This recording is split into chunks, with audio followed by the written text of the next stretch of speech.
মাননীয় প্রধানমন্ত্রী। ধন্যবাদ মাননীয় সংসদ সদস্য। আপনি যে প্রশ্নটি করেছেন যে কতজন মানুষের কাছে আমরা পৌঁছে দেব, তাই তো, এবং মূল্যস্ফীতি হবে কিনা, বাজেট কত, স্বাভাবিকভাবে বাজেট কত এটি আমরা আপনাদেরকে এখনই বলছি না। অর্থাৎ আমরা পর্যায়ক্রমিকভাবে জিনিসগুলোকে সামনে এগিয়ে নিয়ে যাব। আমাদের এক একটি কৃষক কার্ড এবং এক একটি ফ্যামিলি কার্ডে আমরা রেখেছি কৃষক কার্ড যারা পাবেন সেই সকল কৃষক ২৫০০ টাকা পাবেন বছরে, এবং ফ্যামিলি কার্ডে যারা পাবেন তারা সে সকল নারী প্রতি মাসে ২৫০০ টাকা পাবেন। আমরা যেহেতু প্রতি মাসে এটিকে এক্সটেন্ড করতে থাকবো, অর্থাৎ অধিক সংখ্যক নারী কৃষক কার্ড পাবেন, অধিক সংখ্যক কৃষক কার্ড পাবেন। একবারে সবাইকে দিচ্ছে না, পৃথিবীর কোনো দেশের পক্ষে একবারে সেটি সম্ভব না করা।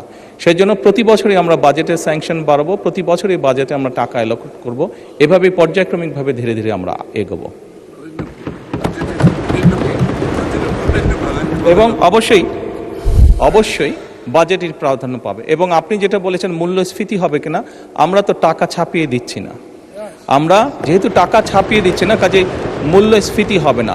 বরং আমরা মনে করি এই টাকাগুলো যখন মার্কেটে যাবে, যারা কৃষক কার্ড পাচ্ছেন সেই সকল কৃষক, যারা প্রান্তিক পর্যায়ে নারীরা যারা পাচ্ছেন টাকা, নিশ্চয়ই তারা সিঙ্গাপুর বা বিভিন্ন দেশে টাকা পাচার করবেন না। সেই টাকা লোকাল অর্থনীতিতে তারা খরচ করবেন, এবং একজন নারী স্বাভাবিকভাবে সেটি তার সন্তানের লেখাপড়ার পিছে খরচ করবেন, অথবা সেটি তার সন্তান বা পরিবারকে একটু ভালো খাবারের ব্যবস্থা করবেন, অথবা তিনি লোকালি কোনো ছোট ব্যবসা প্রতিষ্ঠান গড়ে তুলবেন। ফলে যেটা হচ্ছে, যেই টাকাটা সরকারের কাছ থেকে তার কাছে যাচ্ছে সেই টাকাটা লোকাল ইকোনমিকে শক্তিশালী করছে, লোকাল ইকোনমিতে সেটি রোটেট করছে।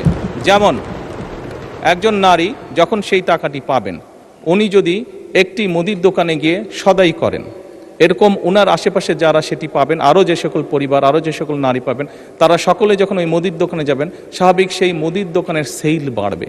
সেই মুদির দোকানে যখন একজন কর্মচারী যদি এখন থেকে থাকে, 1 মাস পরে বা 2 মাস বা 3 মাস পরে সেই মুদির দোকান মালিক দেখবে যে আমার একজন কর্মচারী দিয়ে হচ্ছে না, তখন সে আরেকজন কর্মচারী নিয়োগ করবে।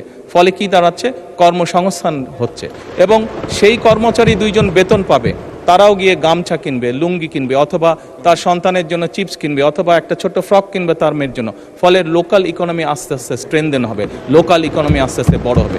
কাজেই মূল্যস্ফীতি হবে বলে আমরা মনে করি না, আমাদের কোনো রিসার্চে মূল্যস্ফীতি বলে না, বরং অর্থনীতি আরও সচল হবে, অর্থনীতি আরও স্ট্রেনদেন হবে, এবং লোকাল যে সকল ইন্ডাস্ট্রি আছে, বাংলাদেশের শতকরা 70 থেকে 80% মানুষ যে সকল প্রোডাক্ট কনজিউম করে সেগুলো লোকাল ইন্ডাস্ট্রি প্রোডাক্ট কনজিউম করে।